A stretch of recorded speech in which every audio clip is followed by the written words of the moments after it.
Hola amigos, hoy tenemos a dos invitados muy especiales de los que vamos a estar hablando el día de hoy, pero antes vámonos a la realidad.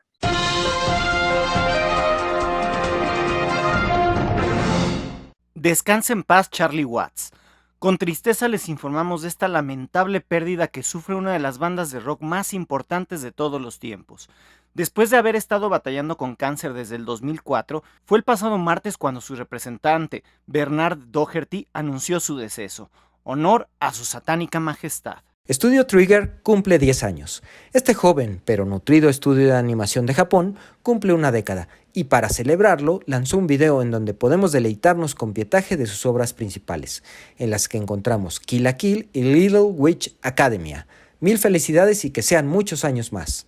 Primer vistazo de la serie live action de Cowboy Bebop, pues al parecer va viento en popa la producción de esta serie, ya que hace algunos días se liberaron las primeras imágenes de los personajes interpretados por Daniela Pineda como Faye Valentine, John Cho como Spike Spiegel y Mustafa Shakir como Jet Black. Llegará a Netflix el 19 de noviembre. Se libera el tráiler de Spider-Man No Way Home y el internet explota. Después de una filtración del mismo, no le quedó a Sony de otra que por fin liberarlo. Y por fin se confirmaron los rumores de cómo es que el multiverso estará presente en la vida del arácnido. Y Doctor Strange tendrá mucho que ver en esto. La siguiente peli de The Matrix ya tiene nombre. Será Resurrections, el título con el que esta cinta debutará en cines el próximo 22 de diciembre. Dirigida por Lana Wachowski, nos traerá de vuelta a Neo, Trinity y al parecer hasta a Morpheus. Según el tráiler que ya fue mostrado a puerta cerrada a algunos medios, esperemos que pronto lo podamos disfrutar. Y bien, ya estamos de regreso. Pues ¿de quién creen que vamos a hablar el día de hoy? A ver, nada más y nada menos que de Toy Story. De Armageddon. Esta gran franquicia que vino a cambiar la forma de hacer cinematografía a nivel mundial. No solo es un producto para niños, es un adelanto cinematográfico muy importante. Y bueno, para eso tenemos a John que nos va a hablar un poquito del origen de Toy Story, de dónde surge. Yo creo que técnicamente el origen parte de una forma bastante curiosa. John Lasseter es el creador, mente maestra y genio detrás de todo el tema de Toy Story, y que aproximadamente en la década de los 80, por ahí de 82, 83, se le ocurre presentar un tema a Disney acerca pues, de animación, ¿no? Pero pues, Disney en ese momento estaba fregadísima, bueno, fregadísima, y pues como que no le dan tanta bola, ¿no? Y es justo cuando él comienza a crear estas ideas respecto a animación que tenga que ver con utensilios de cocina, que ese es como el ancestro de Toy Story, un corto que hable de cocina, de utensilios de cocina, pero que piensa, ¿no? Y que ven qué ondita, que después lo pudo materializar, igual en forma de corto, y que también nos presenta ya básicamente el tema de la revolución en la industria respecto a la animación, pero estamos hablando de una época de pañalitos, ¿no?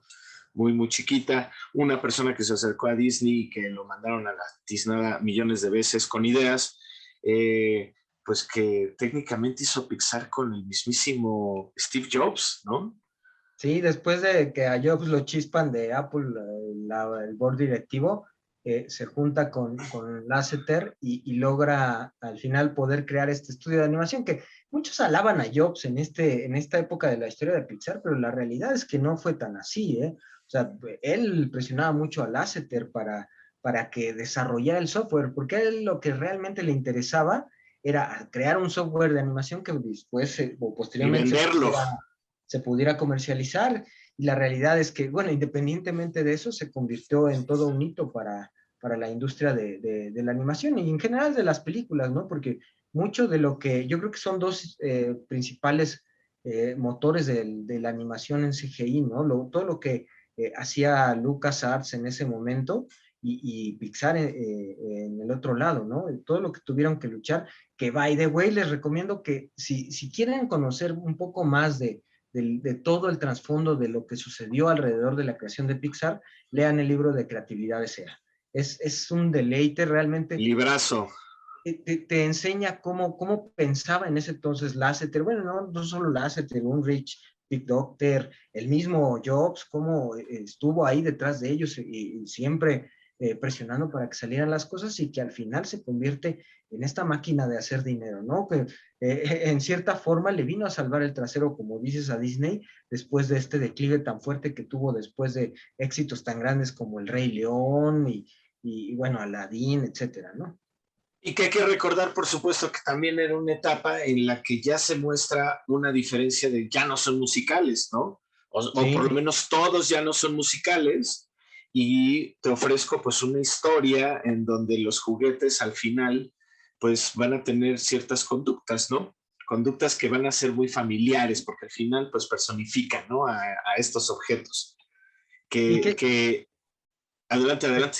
no, que son tres las figuras importantes ahí. Evidentemente, como ya mencionaste, Lasseter, en segundo lugar Jobs, y tenemos a Jeffrey Katzenberg, que en ese momento era director Era el director de Disney, que era el ojete, que a pesar de que le decían que era un tirano, el güey decía, pues sí, sí lo soy, aunque tengo razón la mayoría. No, no, es que siempre tengo razón, decía Katzenberg, y que fue uno de los principales obstáculos, porque si bien un ejemplo, para El Rey León se utilizaron a 800 animadores, para Toy Story se utilizaron menos de 120, y que fueron temas en los cuales también al final cuando se presenta el producto, hablando de la uno, se presenta el producto y pues todavía Lasseter tuvo que pedir a Katzenberg que le diera 2 semanas para reescribir el guión porque había algunas cosas que no gustaban, se tenía que hacer Nada. todo muy rápido porque Tom Hanks no podía prestar de una forma eficiente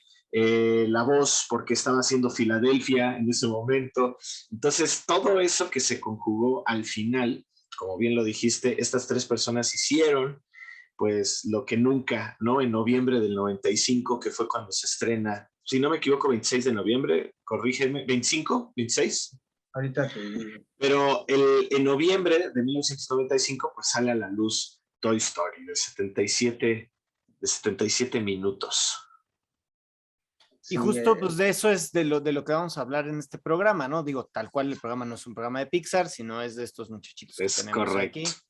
Y pues precisamente lo que a mí me interesa acerca de Toy Story y lo que a mí me generó como muchísimo interés fue no el pensar la película como una película para niños. O sea, en su momento yo cuando la vi, en efecto era un niño, ahorita ya no soy un niño, ya lo veo con otro tipo de óptica, de entrada a la óptica del cineasta también.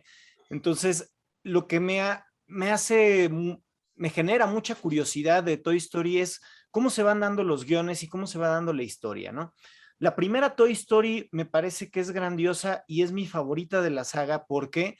Porque al final del día es la primera película y es la película en la que el personaje de Woody, que es este personaje principal, este muchachito que yo tengo aquí, ese que tiene allá Lalo en su imagen, lo que hace no es ser un juguete, que aparte de ser un juguete es ser un vaquero, y aparte de ser un vaquero es el líder de la manada, por así decirlo, el líder de todos los juguetes, sino lo que tiene Woody, aparte de ser el líder, es que empieza a aprender de sí mismo, de su condición y del mundo dentro de la película. O sea, vaya, si yo lo pusiera en otro tipo de términos mucho más simples, pues Toy Story es un coming of age.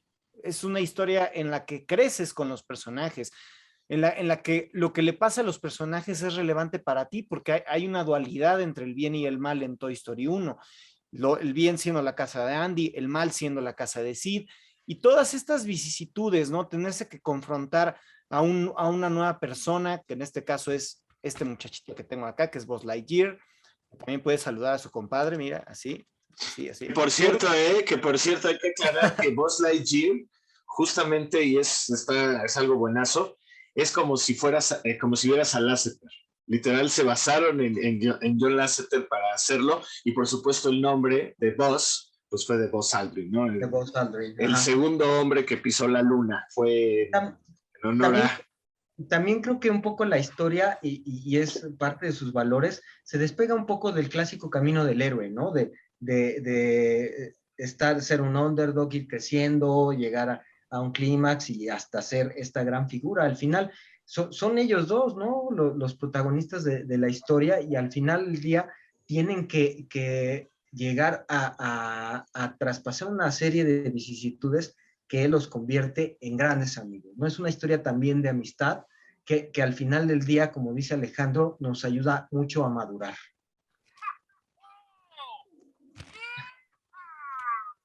Entonces, al final del día también, aparte de eso, de ayudarnos a madurar, o sea, pone cuestiones de condición humana que me parecen muy interesantes y muy relevantes, ¿no? Y eso lo hacen todas las películas. Y en la primera lo hacen de una manera muy sutil y muy sencilla. Los juguetes de Sid pues, son juguetes, pues así, monstruosos, ¿no? Tal cual, creados en el taller de Sid, que es su cuarto. Y esos juguetes monstruosos que al principio le dan miedo a Woody, después de un Son rato caníbales. son caníbales, pero se da cuenta que no, que en realidad son juguetes también, ¿no? Y que tienen también esa nobleza y que no quieren ser maltratados aunque lo han sido. Y eso es lo que los motiva también a salir adelante. Entonces, ¿cuándo no hemos visto eso, no? O sea, que hay una persona que es rechazada y siempre llega alguien que, que sí se va a acercar a él y le va a decir, oye, no, pues no todo está tan de la chingada, ¿no? Entonces creo que ese tipo de cuestiones, ese tipo de cuestionamientos humanos es lo que hace a la película profundamente humana, a pesar de que nos pone estos cuestionamientos humanos a través de los juguetes, ¿no? Y en ese mismo sentido, pues obviamente la mudanza, obviamente el cambiar de aires, obviamente el alejarte de esos esquemas malos y devolver a tu familia y a las personas a las que quieres. Y eso es precisamente lo que le sucede al final. ¿Y cómo se enfrentan estos problemas después al final de la primera película?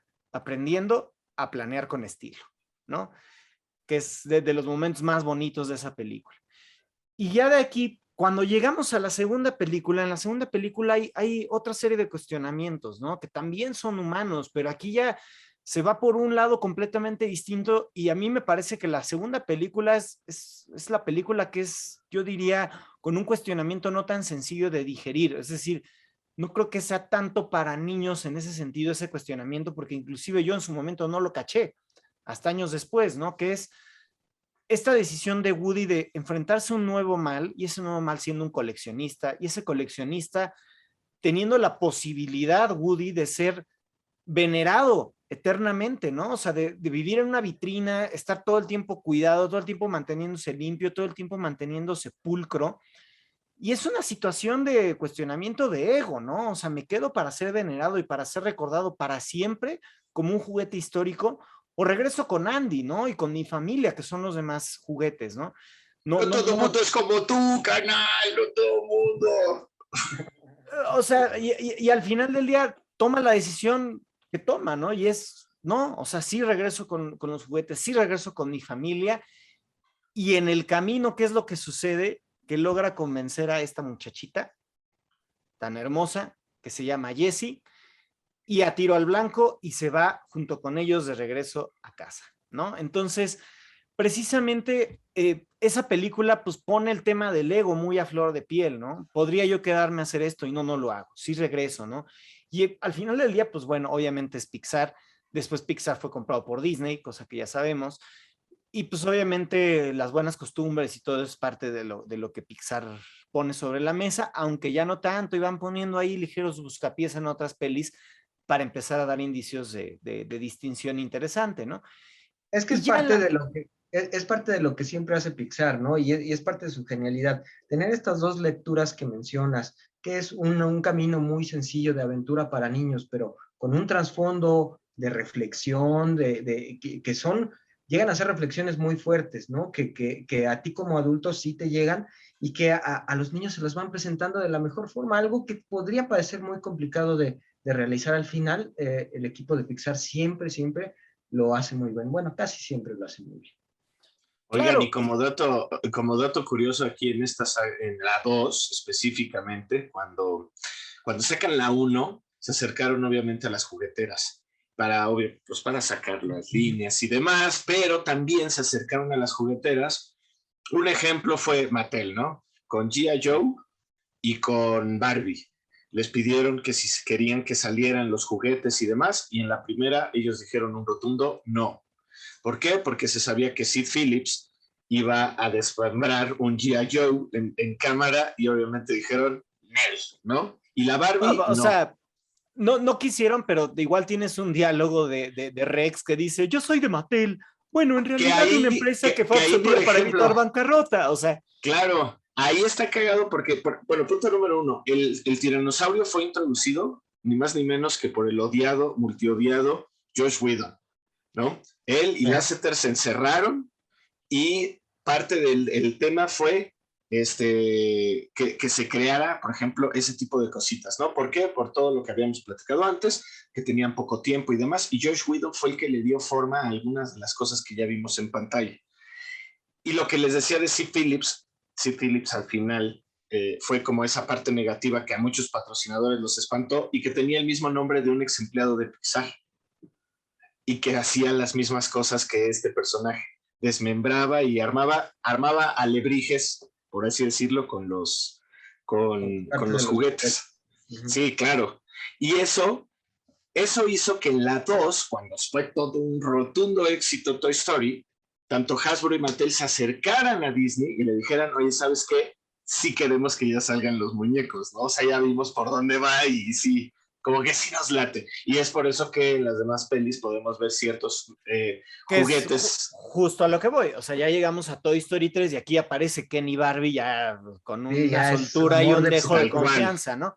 Y justo en la tercera película, de lo que me gustaría mencionar sobre todo es un profundo cuestionamiento humano de la película, que no tiene nada que ver con cuestiones tan sencillas como de, ay, pues sí, ya Andy ya creció. Sí, eso ya lo sabemos. Evidentemente sabíamos que iba a pasar si seguían con la franquicia, cosa que obviamente llega el momento, pero lo que sucede aquí hay de tres sopas en Toy Story 3. O se van a la basura, o se van al ático, o se regalan a Sunnyside, que es esta guardería de niños, ¿no?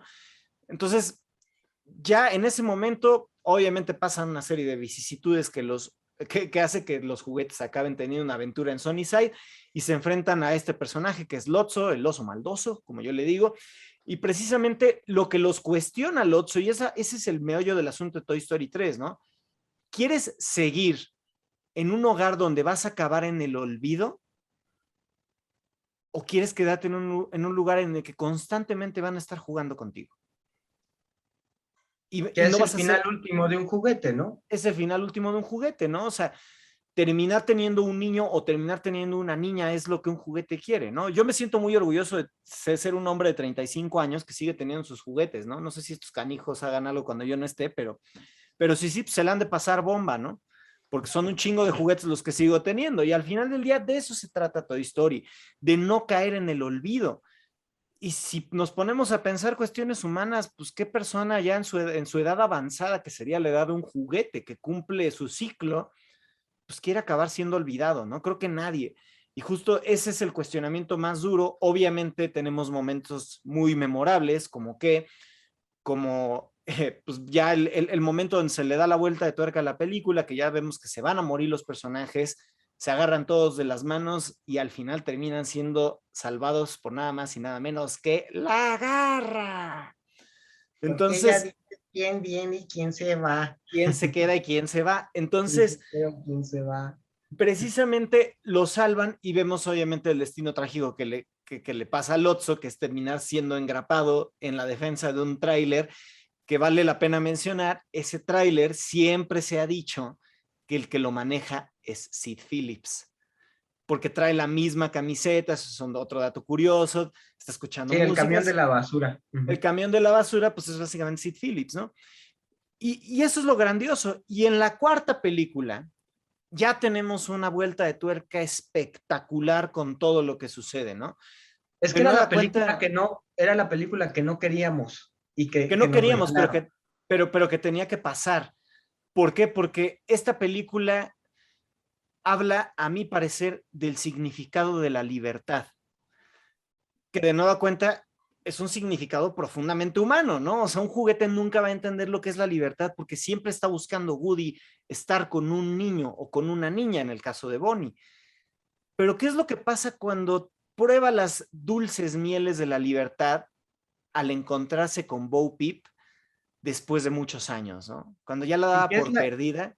Y que es la mujer que ama al final del día. Es la mujer de su vida. Y él, como vaquero, quiere rescatar a la doncella. O sea, al final del día sigue siendo un camino del héroe, pero un camino del héroe ya distinto, ¿no?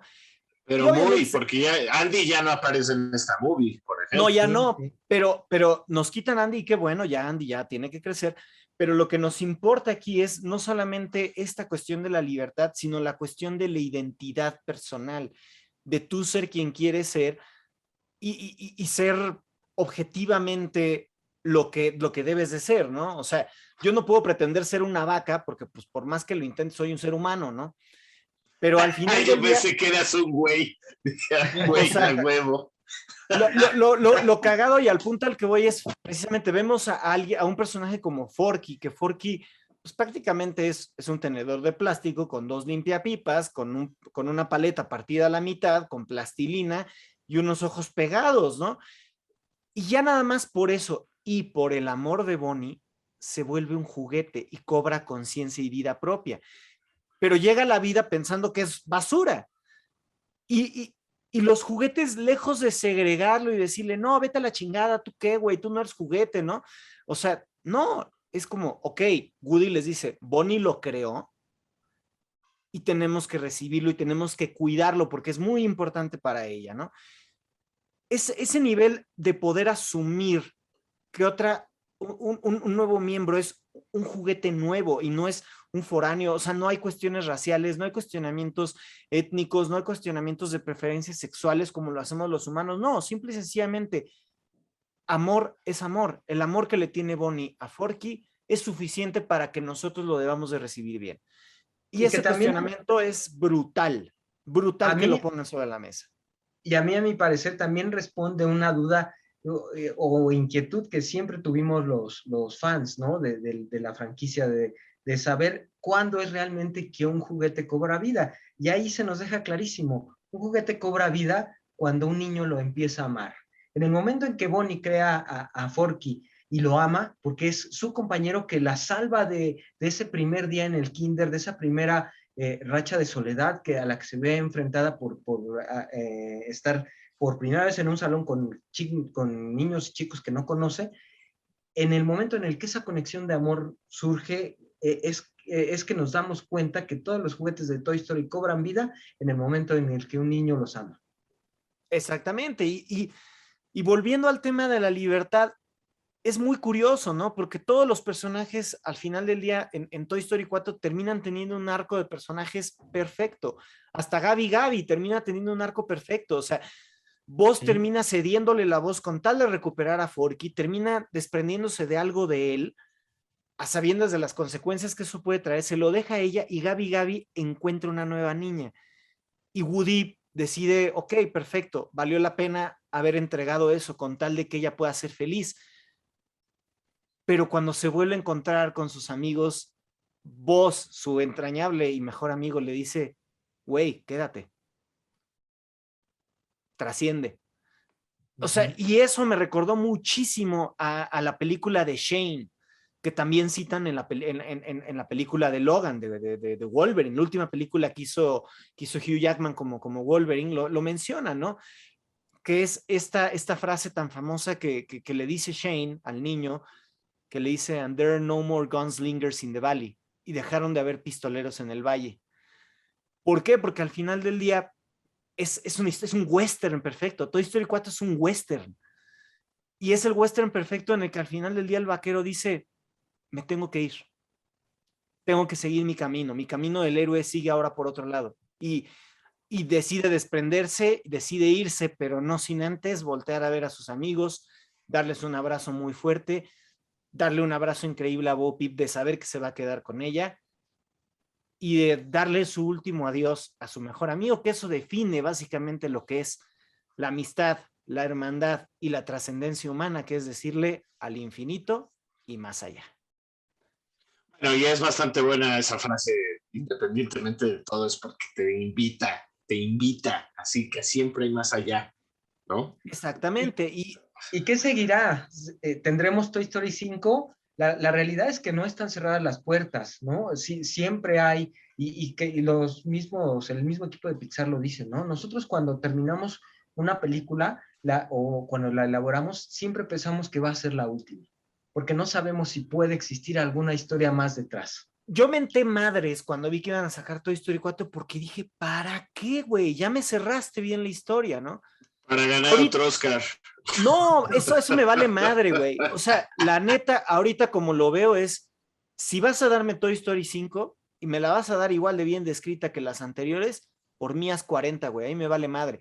No cierres la franquicia si las vas a seguir escribiendo bien, porque cumple el propósito de lo que son buenas películas. Si se ganan premios, si se ganan Oscars, punto de aparte, pero los ganan porque son buenas las películas. Y Y no eso se es algo muere que la franquicia. caracteriza. Sí, no, y no se muere la franquicia ahí, porque sí tenemos cortos y tenemos spin-offs alrededor de todo esto que siguen Exactamente. teniendo a los personajes ahí, ¿no? Por ejemplo, tenemos Lightyear, que ya está planeada y que supuestamente va a salir el 17 de junio de 2022. Chris Evans va a ser la voz de este Buzz Lightyear. Vamos a ver qué sucede, ¿no? Es un experimento que esperemos le salga bien. Tenemos también los Toy Story Treats, que son estos pequeños intermedios que se sacaron en su momento para la ABC y que posteriormente están condensados o a manera de easter eggs en el menú del DVD del 10º aniversario de la película. Tenemos los Toy Story Toons, que si tienen Disney Plus y no los han visto, se los recomendamos ampliamente. Son unas historias muy bonitas, son unos cortos muy pequeños, pero que nos muestran un poco más de la vida de estos juguetes posterior a Andy, ¿no? Ya digamos, posesión de Bonnie. Y También, un paréntesis que hago, así como pasa en la película, también pasa en la vida real, pero esto pasó en el temblor del no, 19 de septiembre del 2017 en México, que cuando tembló, el pobre de Buzz se cayó y se rompió su patita. Digo, se le vuelve a poner, pero no solo pasa en las películas, también pasa en la vida real. no, pues también vean aquí la pobre manita de mi Woody. Bueno, esto, pues Iker, ¿no? ¿Qué les digo? Son Bueno, y el juguetes. sombrero también, el sombrero de este Woody también valió gorro por Iker también, entonces, pues ni modo. Llega a pasar. Otra serie que también les recomiendo mucho, sobre todo si tienen niños pequeños, Forky Pregunta. Son cortitos que duran máximo 4 o 5 minutos, en el que Forky, al ser tan inocente, pregunta una serie de cosas, ¿no? Desde qué es el dinero, qué es la amistad y qué es hasta el queso. Por favor, vean el capítulo de qué es el queso. Les va a volar la cabeza. Está súper, súper divertido. Eh, Hay especiales de animación, tenemos Toy Story of Terror y Toy Story que el tiempo olvidó. Este es como Gladiador, pero con Toy Story, vale mucho la pena. Y el último de ellos que salió es Lamp Life. Ese lo agradecí mucho también porque Lamp Life es la historia de qué le pasó a Bo Peep, ¿no? Todos sabemos que Bo Peep desaparece de repente y no sabemos a dónde se va o qué fue lo que sucedió. En este pequeño corto nos enteramos de todo el camino que tuvo que recorrer la pastorcita hasta llegar a la película 4 para encontrarse con Woody, ¿no? Es algo muy, muy bonito de conocer. Y también hay una serie de animación tradicional, bueno, primero una película que se llama Buzz Lightyear of Star Command y que después devino en una serie animada, ¿no? Que es más dentro de este metaverso que existe de Voz y que nos presenta, pues, por qué toda esta imaginación existe en la cabeza de Voz, ¿no? Nos los presentan como un personaje ya más complejo, que tiene una serie de misiones, que tiene un crew a su lado y que digamos que nos empapa un poco más para conocer por qué todo este imaginativo tan fuerte que tiene detrás el juguete. Y bueno, los juguetes de Toy Story, pues son estas maravillas, ¿no? Que es como decir un plonasmo, son juguetes de un juguete, ¿no? Que vimos en una película, es algo muy raro, pero muy entrañable, ¿no? Yo cuando compré estos juguetes dije, no, estos van a ser mis juguetes de toda la vida, no se los voy a prestar nunca a nadie. Y papá, cuando tienes hijos, eso es una gran mentira, ¿no? Terminaron en el poder de Iker. Y creo que sucede un poco lo que Bonnie, ¿no? Al final necesitan estar con un niño, necesitan jugar, necesitan sentirse amados y al final eso sucede, ¿no? Comentaba aquí afuera del aire con John que yo creo que la película que más he visto en la vida es Toy Story, porque literal Iker la ve al menos una vez al día, ¿no? Entonces la he repasado como no tienen una idea, me la sé al derecho y al revés hasta los diálogos, y es algo que amo, ¿no? Nunca me canso de verla. Y ya, Yo pues, también, digamos, ayer volví a ver la Toy Story 4 y puta, volví a llorar en el final, pero bueno, pasamos a los videojuegos de Toy Story. sí, los videojuegos rápidamente, volvemos a lo mismo, es una franquicia muy exitosa, ¿no? Ha tenido alrededor de 17 juegos en el que de una u otra forma los personajes aparecen, hay unos en los que son los protagonistas, y esto va desde Super Nintendo hasta dispositivos móviles, ¿no? Actualmente, Creo que mi favorito es el de PSP.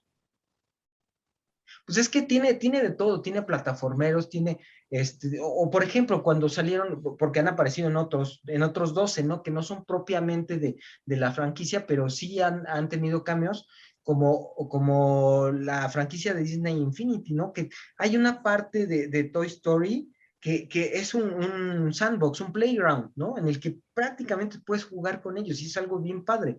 O el último en el que aparecieron en Kingdom Hearts de Tetsuya Nomura de Square Enix, en el que es un nivel completo de Toy Story, ¿no? Entonces, es la extensión de esta magia de juguetes, de franquicia y evidentemente de dinero, porque yo creo que Es una mina de oro, hablar de juguetes y vender juguetes y historias de no, ya, juguetes. y hablar de Toy Story en específico, ¿no? Yo creo que es de las franquicias más queridas, más amadas y más redituables para Disney, ¿no? En su momento lo salvó del hoyo y ahorita creo que lo sigue siendo, ¿no? Es una parte importante de esta industria del entretenimiento que no, que ya la debíamos al programa, ¿no? Teníamos que hacer este especial para hablar un poco de ella. En algún momento hablaremos de A casi 26 años, imagínate, de que se estrenara la sí, primerita.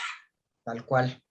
Pero Pues, precisamente, amigos, pues la idea de este programa es que nos cuenten también cuáles son exactamente.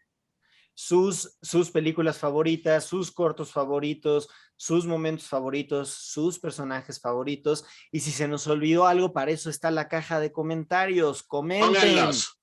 pónganle, denle like, denle suscribir, denle a la campanita, denle todas y Recomiéndanos con cuéntenos. sus amigos, todo, ¿no? Esperamos todos sus comentarios y la próxima semana, por fin, el episodio 100. Les agradecemos de antemano su suscripción. Ya tenemos más de 600 suscriptores al día de hoy. Estamos muy contentos y nos vemos dentro de 8 días con este programa Un especial. saludo a Miguel, mi hermano, que se mamó con el de Demon Slayer. Súper Qué bueno que les fan y le gustó. gustó bastante. Saludos, Miguel. Listo, amigos, nos vemos dentro de 8 días. Cuídensenos mucho, por favor. Protéjanse.